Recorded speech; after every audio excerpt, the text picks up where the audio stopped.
In the sleepy village of Willow Creek, nestled between the Gigglewood Forest and the shimmering Ribbon River, lived a little girl named Lily. Lily had a special secret. She could hear the whispers of old things. A well-worn rocking chair would sigh about the lullabies it had heard a rusty weather vane. Would creak stories of storms and sun and the faded wallpaper in her attic room would hum with the forgotten laughter of children long ago. But her favorite whispering thing was a large, crinkled map that hung on the wall of her grandfather's study. It was a map of the world, but not as we know it. This map was filled with fantastical places. The mountains of glimmering quartz, the sea of singing sand, and the land of the sleepy dragons. When Lily pressed her ear to it, the map didn't just whisper. It told a story. It spoke of a great adventure, a quest to find the lost star. One evening, as the moon peeked through the window and cast a silver glow on the map, its whispers became clearer than ever before. The star has fallen, it rustled, and the colors of the world are fading. Lily looked around. It was true. The vibrant greens of the Gigglewood trees seemed dull. The blue of the river was a muted gray, and even the bright red of her own raincoat looked faded. The world was losing its sparkle. The map's whisper turned into a plea. Only a pure heart and a brave spirit can find the star and bring back its light. Inspired, Lily knew what she had to do. The map, she realized, was a guide. It showed a winding path from Willow Creek, past the Grumble Grouch Marsh, and through the Valley of Echoing Laughter. She packed a small bag with a crust of bread, a bottle of fresh water, and a single, shiny button from her grandmother's old coat. The button, she felt, was a little piece of home to take with her. With a determined breath, she crept out of the house, the whispering map tucked under her arm like a treasure. Her journey began in the Gigglewood Forest. The trees, usually full of chirping birds and chattering squirrels, were quiet. The forest floor, normally a riot of wildflowers, was covered in a colorless carpet of leaves. As Lily walked, she felt a small tug on her sock. It was a tiny, gray squirrel, its fluffy tail drooping. The nuts have no taste, it chittered sadly. Lily shared a piece of her bread, and the squirrel, grateful, pointed a tiny paw down a mossy path. The Grumble Grouch Marsh is that way.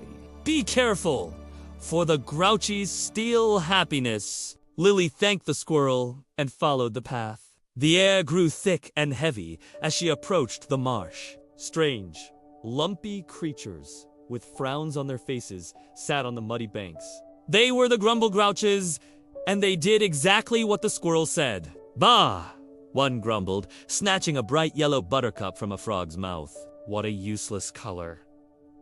Lily watched as the buttercup turned a sickly brown. She knew she couldn't fight them, but she had an idea. She took the shiny button from her bag and held it up to the setting sun. The light caught it just right, and it sent a dazzling beam of light into the marsh.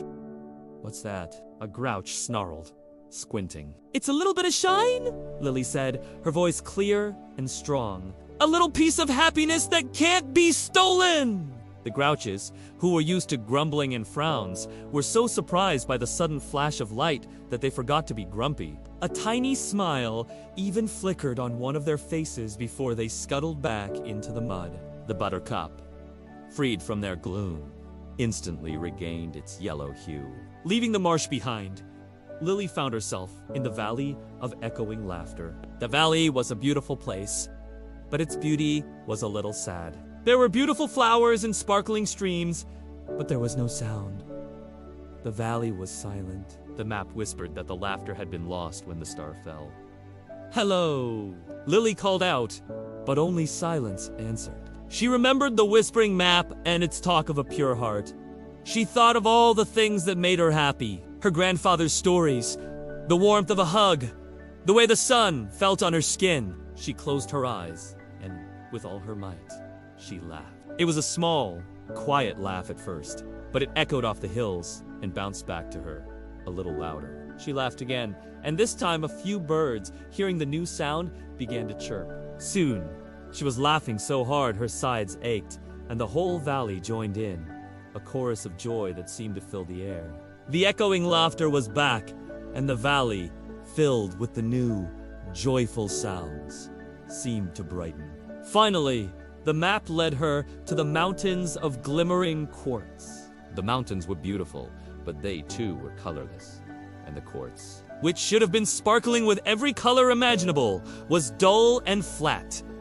At the very top of the highest peak, she saw it. The lost star.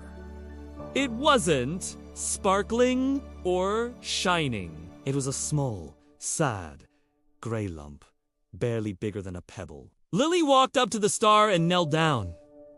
It was cold to the touch. The map whispered its last instruction. To awaken the star, you must give it a piece of yourself, a memory that shines brighter than any light. Lily thought about all the things she loved, all the memories that were most precious. She thought about her family, her home, the adventures she had just had. But one memory shone, brightest of all. It was a memory of her grandmother, who had passed away a year ago, sitting with her and sewing the very button that was still in her pocket. It was a simple memory of love and kindness. She took the button from her pocket and, with a silent prayer, placed it on top of the gray lump. For a moment, nothing happened. Then, a tiny pinprick of light appeared on the button. Then another and another. The light grew, spreading across the surface of the star.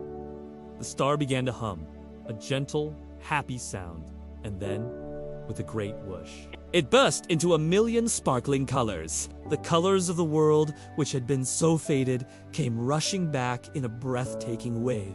The Gigglewood Forest was a riot of green. The Ribbon River sparkled with a deep blue. And the Grumble Grouches, far away in their marsh, suddenly felt a tiny, unexplained urge to smile. The star, now bright and shining once more, floated gently into the sky and took its rightful place among the other stars. It didn't whisper anymore, but Lily knew its story. She had helped to write it, and from that day on, whenever she looked up at the night sky, she saw her little piece of home, her grandmother's button, twinkling brightly. A reminder that even the smallest, kindest memories can bring back the lost colors of the world.